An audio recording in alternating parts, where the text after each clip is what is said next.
Welcome back. Over the last episodes, we've built a comprehensive picture of how memory works, how it forms, how it encodes, how it retrieves, how you can improve it, and how it can operate completely outside your awareness. Today, we're confronting perhaps the most unsettling truth of all.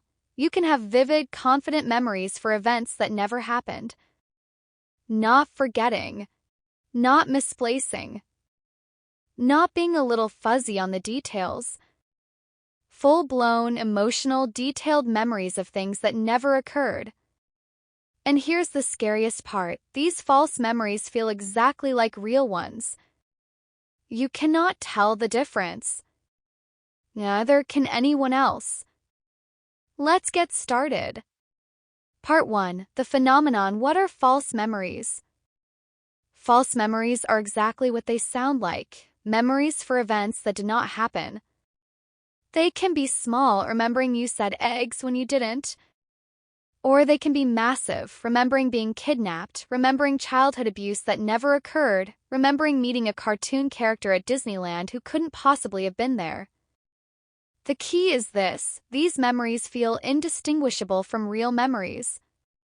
The person experiencing them is not lying. They are not confused in the ordinary sense. They genuinely believe. They have sensory details, emotional weight, narrative coherence. Everything that makes a memory feel real. How do false memories happen? 2 primary ways. Suggestion: a therapist's leading question, a police officer's implication, a family story repeated often enough. Association: your brain's semantic knowledge fills in gaps so seamlessly that you remember things that logically fit the pattern, even if they never happen. Example: the grocery store myth. You ask your partner to pick up milk, bread, and eggs. They come home without the eggs. You argue, saying, "I know I told you to get eggs. I remember telling you right by the front door." You might have a vivid memory of saying the words milk, bread, and eggs. You can almost hear yourself saying it. However, your memory is actually a reconstruction. You know you intended to ask for eggs. The list of 3 items is a common set. Your brain, using its semantic knowledge of typical grocery lists, fills in the gap, creating a false memory of having actually said it. You were never lying. You were never confused in the moment. Your brain simply constructed a memory that felt true. Part 2. The classic research. Roediger and McDermott. Let's go to the lab. 'Cause false memories are not just anecdotes. They are predictable, reproducible, and have been studied for decades. One of the most famous experiments is the Roediger and McDermott procedure, often called the DRM paradigm, which we mentioned in Lesson 4. Let's recall it. The method: participants hear lists of words. All the words are related to a theme. For example, snow, winter, ice, frost, chill, shiver, blizzard, freezing. But here's the catch: the theme word itself is never presented. The word cold is never said. The word snow is on the list, but cold is not. The key finding: later, when participants are tested on their memory, they falsely recognize the non-presented theme word cold just as often as they correctly recognize words that were actually on the lists. And they are highly confident in these false memories. They don't think maybe it was there. They know it was there. They can almost hear it. Why does this happen? The theme word logically fits the list. When our memory is incomplete, when we can't perfectly recall every single word, we use our semantic knowledge to fill the gap. Your brain thinks, this list was clearly about cold things. Cold must have been on it. And it creates a memory for something that must have been there. This is not a failure of memory. This is how memory works. And it happens constantly, invisibly shaping what you believe. Part 3. The Bugs Bunny at Disneyland Effect. Now, let's take this out of the lab and into the real world. Perhaps the most famous example of implanted false memories is what psychologists call the Bugs Bunny at Disneyland effect. Scenario: researchers approach adults and ask, "Remember your childhood trip to Disneyland? Did you meet and shake hands with Bugs Bunny?" Many adults will pause. Then they'll start to remember. They'll describe the character's fur. They'll describe the photo they took. They'll describe the excitement of meeting a childhood hero. The problem: this is impossible. Bugs Bunny is a Warner Brothers character. Disneyland has never featured Bugs Bunny. He cannot be there. What happened? Cultural association, theme park equals cartoon characters planted the seed. The researcher's question provided the suggestion. The participant's brain, wanting to be helpful, wanting to have the memory, constructed one. Pulled from general knowledge of cartoon characters, of theme parks, of childhood excitement, and wove them into a coherent, vivid, entirely false memory. This is not lying. This is not confusion. This is the constructive nature of memory, operating exactly as it always does, just with devastating consequences for accuracy. Part 4: Eyewitness Testimony, the Real-World Disaster. Now we arrive at the most consequential domain of false memory, eyewitness testimony.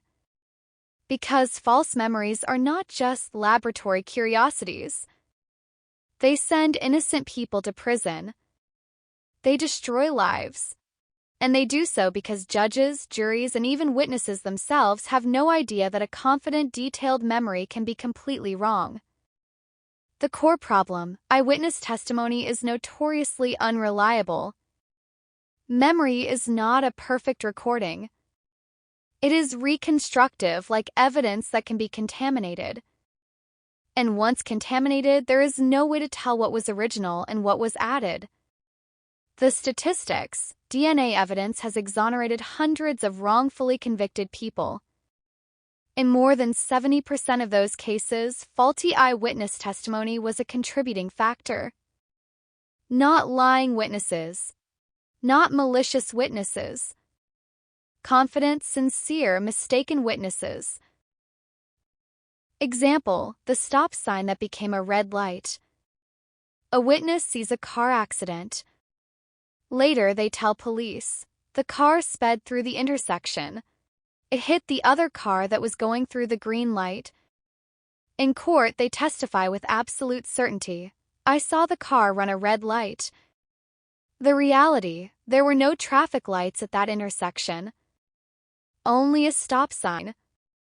What happened?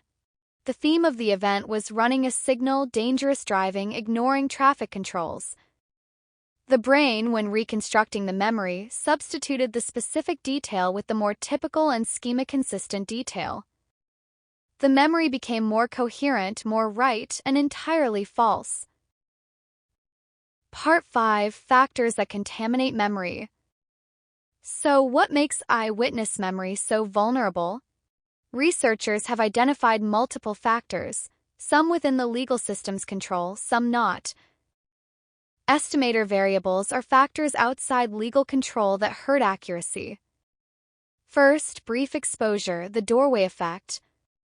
Scenario: a man runs past a woman in a subway station and snatches her phone. The entire interaction lasts 2 seconds. She only sees his profile as he passes.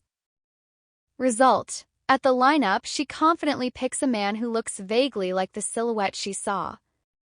But research shows that recognizing a face viewed for less than 10 seconds is highly unreliable. She isn't identifying the robber, she's identifying the person who best matches the blurry image in her mind. Second, poor lighting, the parking garage. Scenario: a victim is assaulted in an underground parking garage at night. The only light comes from a flickering fluorescent tube 50 feet away. The victim gets a good look at the attacker's face, or so they think. Result: in court, the victim says, "I'll never forget his eyes." But in low light, the human eye struggles to perceive detail and color. The victim likely encoded a generic face and subconsciously filled in the details later.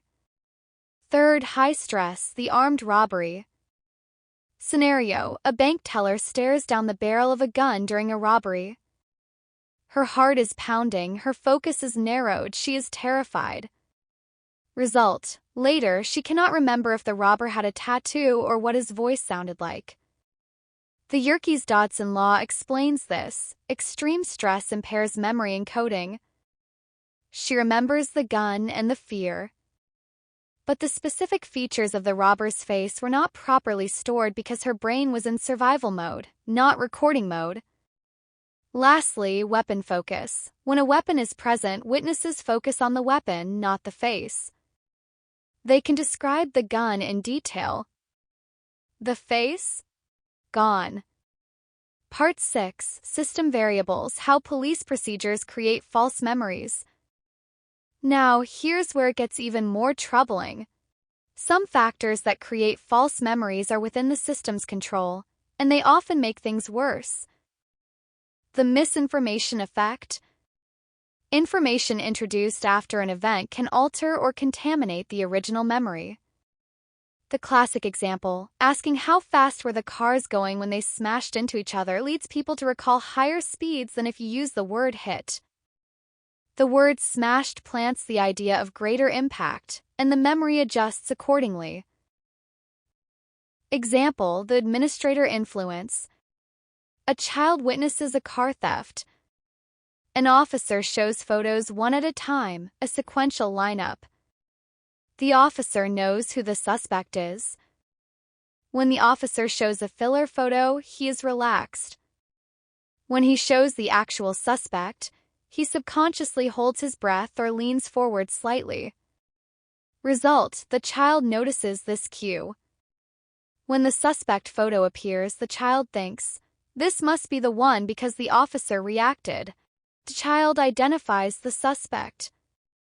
Why it matters: in a simultaneous lineup where all photos are visible at once, this cueing is harder because the witness's attention is divided. In a sequential lineup, the witness's focus is entirely on the single photo and the administrator's reaction to it. The procedure itself creates a false identification. Post-identification feedback. An officer says, "Good job. You picked the suspect." That simple statement inflates the witness's confidence forever. Later in court, they say, "I was sure from the moment I saw him." But that confidence was created by the officer's feedback, not by the original memory. Part 7. Social Contagion: How Others' Memories Become Yours. False memories don't only come from police procedures. They come from each other. Social contagion of memory is the phenomenon where one person's false recall can infect another person's memory. Example: the punched argument. Two friends, Alex and Jamie, witness a fight. Alex later tells a group of friends, "The bouncer totally punched that guy in the face." In reality, the bouncer only pushed him. But Alex tells the story multiple times with conviction, with detail. Jamie, who was standing right there, hears Alex tell the story over and over. Jamie's own memory was weak, it happened fast. Alex's confident narrative fills the gap. A week later, the police ask Jamie what happened. Jamie now remembers seeing a punch. Jamie genuinely visualizes a fist connecting with a jaw. But that image came from Alex's story, not Jamie's eyes. Source monitoring error: Jamie has confused the source of the memory. The image came from a story, not from direct perception. But it feels exactly the same. Part 8. Flashbulb memories: Confidence is not accuracy. Let's return to a concept from earlier lessons: flashbulb memories. Those vivid, detailed memories of where you were when you heard shocking news. We tend to think these memories are special, more accurate, more durable, more trustworthy. They are not. The finding: Tallarico and Rubin studied students' memories of 9/11 and compared them to an ordinary event from the same period. They tested them immediately, then again weeks and months later. The result: both memories decayed at the same rate. The flashbulb memories were not more consistent. They were not more accurate. But they were more confident. Participants remained absolutely certain of their flashbulb memories, even when those memories contained errors. Example: Person A with flashbulb memory witnesses a horrific accident, a car flips and explodes. 1 year later, she swears the car was red and it flipped 3 times. She remembers it vividly, emotionally, with absolute certainty. Person B with ordinary memory witnesses someone bump a parked car in a lot. 1 year later, she struggles to remember the color at all. She is uncertain, hesitant. The twist: the police report from the day of the accident shows the car was blue and it only flipped once. Person A's memory degraded just as much as Person B's. They just feel more certain because of the emotional charge. Confidence is not accuracy. Never has been. Never will be. Part 9: The Real-World Impact Wrongful Convictions. This isn't academic. This is life and death. James Curtis Williams was wrongfully convicted based on eyewitness testimony. He spent years in prison before DNA evidence exonerated him. His case is not unique. It is one of hundreds. How does this happen? A witness sees a crime briefly, under stress, in poor lighting. They pick someone from a lineup, maybe the right person, maybe not. An officer says, "Good job." They rehearse the memory, telling it to prosecutors, to family, in court. Each retelling strengthens the memory and inflates confidence. By trial, they are absolutely certain. The jury believes them. Why wouldn't they? The witness is so confident, so detailed, so sincere. But the memory is false, and an innocent person goes to prison. The good customer misidentification. A bank teller is robbed. During the investigation, police show her photos. She picks someone out and says, "I'm 100% sure." He was very polite. He was wearing a 3-piece suit and glasses. Later, it turns out the man was a regular customer who wore a suit and glasses. The teller encoded the suit and glasses, peripheral details, perfectly. But she conflated the memory of the polite customer with the robber. The detailed description of the clothes swayed the jury. The face was a mismatch, but the details were so vivid, so confident, so specific. The jury convicted. This is the danger of confidence. This is the danger of detail. This is why understanding false memory is not just psychology, it is justice. Conclusion: memory is a construction, not a recording. So, let's bring this together. 1. False memories are real. They feel exactly like true memories. You cannot tell the difference. Neither can anyone else. 2. They can be created through suggestion, a therapist's question, a police officer's feedback, a family story repeated often enough. 3. They can be created through association, your brain filling in gaps with semantic knowledge, creating memories for things that must have been there. 4. Eyewitness testimony is notoriously unreliable. Brief exposure, poor lighting, high stress, weapon focus, cross-race identification all degrade accuracy. And confidence is not a reliable indicator. 5. Police procedures can make it worse, leading questions, post-identification feedback, sequential lineups that leak information. 6. Social contagion spreads false memories. One person's confident false recall can become another person's memory. 7. Even flashbulb memories, those vivid emotional memories, decay at the same rate as ordinary memories. They just feel more certain. Memory is not a faithful recorder. It never was. It is a constructive, associative, fallible, powerful, extraordinary machine.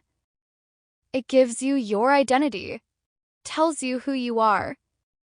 And it is wrong about the details more often than you know. This is not cause for despair.